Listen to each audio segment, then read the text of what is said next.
Kabupaten Bekasi mengantongi timbunan sampah terbanyak di Jawa Barat dengan bobot 821,37 ribu ton atau sekitar 16,78% dari total sampah di provinsi tersebut. Volume timbunan sampah di Jawa Barat tercatat mencapai 4,89 juta ton pada tahun 2022 atau ketiga terbesar di Indonesia. Nah, kenapa bisa seperti itu? Hari ini Eropa justru sudah lebih dulu, Pak. Mereka itu karena mereka mengawali revolusi industri di sana, mereka dengan segala ilmuwan dan kajiannya udah duluan ternyata kan. Mereka udah jadi negara industri maju, dan negara Eropa itu kan, negara Barat itu memang negara-negara yang dengan sifat ekspansinya menjadi negara yang eksploitatif. Disebabkan kenapa? Karena revolusi industri sendiri tidak berdiri sendiri. Menurut analisa para ilmuwan sendiri, terciptalah di situ suatu sistem namanya kapitalisme. Dari kapitalisme yang sangat boros sumber daya alam, jadilah seperti ini gitu loh. Negara-negara jajahan, karena mereka butuh pasar, hasil produksi industri. Mungkin saya sedikit ngasih gambaran tentang sebab musabab kenapa hari ini seperti ini. Karena dari situ kita bisa milah-milah, Pak. Kenapa sistem politik kita hari ini seperti ini? Kenapa ekonomi kita yang eksploitatif seperti ini? Kenapa politik kita ini seperti ini hari ini gitu loh. Nah, salah satu yang perda yang kita address itu ada sampah. Saya bicara lantang soal sampah. Karena tadi memang kita sudah luar biasa, kosmopolitan, persoalan sampah luar biasa, tapi masih pakai tibung, masih pakai perda tentang ketertiban umum. Jadi orang sampah buang sampah sembarangan diganjar, ya kan? Sampai nanti ujungnya kalau memang sistemik dan itu dilakukan oleh sebuah korporasi, dia ditutup sampai dicabut izinnya, begitu cara sanksi. Nah, yang kita harapkan dari perda tentang sampah ini adalah bukan hanya pendekatan sanksi, tapi lebih luas soal bagaimana sampah ini diselesaikan bukan di hulu ya, di hilir ya, tapi di hulu sejak dari rumah tangga. Maka proses pemilahan, proses radius, terus recycle, satu lagi lupa saya. Ya pokoknya itulah ya, 3R. Itu sudah dipraktekkan dalam kehidupan berkeluarga.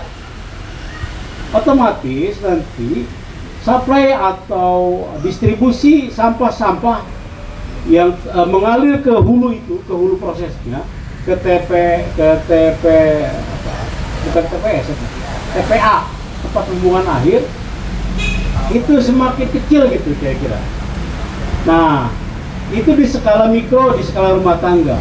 Pemerintah harus berpikir bahwa di hulu juga harus ya, tidak bisa penyelesaiannya hanya insinerator, dibakar.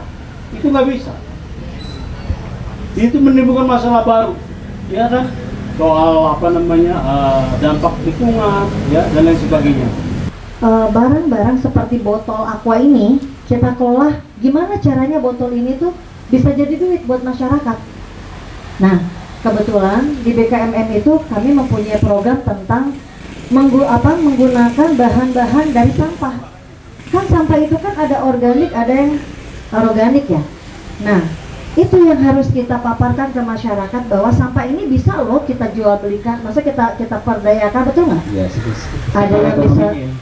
Sektor ekonomisnya ya. Gitu. Iya, kayak misalnya dari sampah organik bisa jadi pupuk, betul nggak? Sedangkan dari organik tuh bisa buat kayak misalnya kayak pot bunga dari botol aqua sudah jadi kita jual. Itu pernah dilakukan oleh BKMM Bank Jepang. Waktu itu kita ada namanya takblik akbar.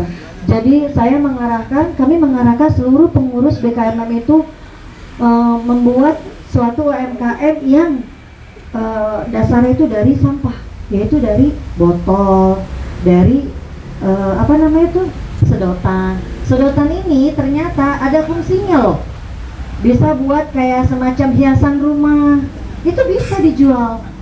Nah mungkin itu kali kalau dari kami gitu. Ada hal yang lebih keren menurut saya di luar struktur dan kultur, ini persoalan karakter. Makanya tema malam ini perubahan. Mudah-mudahan ini Bang Rafiq, ini adalah momen di mana kita bisa merubah karakter sehingga struktur dan kultur masyarakat di Kabupaten Bekasi bisa lebih baik. Amin. Amin, jangan ngobul ya. Persoalan sampah adalah bicara persoalan moral dan keberanian. Jadi kalau kita berani buat merubah semua struktur masyarakat, dari yang masyarakat sipil sampai kita yang insya Allah nanti terpilih, ini harus berani. Harus berani. Memang tidak seperti membalikan telapak tangan. Yang Bang Rusdi tadi sampaikan itu atmosfernya saya kerasa. Jadi kalau cuma dari 50 yang besok 55 yang berpikir berani untuk perubahan itu cuma 5 orang, ya kalah.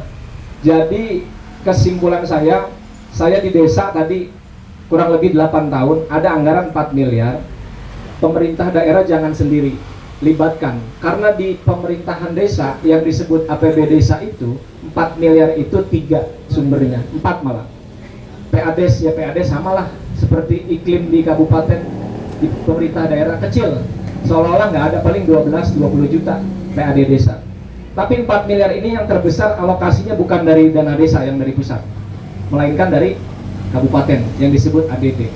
Ini sangat bisa kemudian pemerintah daerah dengan kebijakannya memberikan dana ADD disertakan instruksi untuk prioritas penggunaan ADD dalam konteks penggunaan sampah. Bisa nggak? Bisa.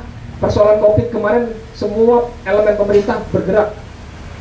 Ini jadi dari 179 desa bergerak bareng dengan pemerintah daerah, insya Allah nggak 100%, seperapat demi seperapat mah masalah sampah rapi.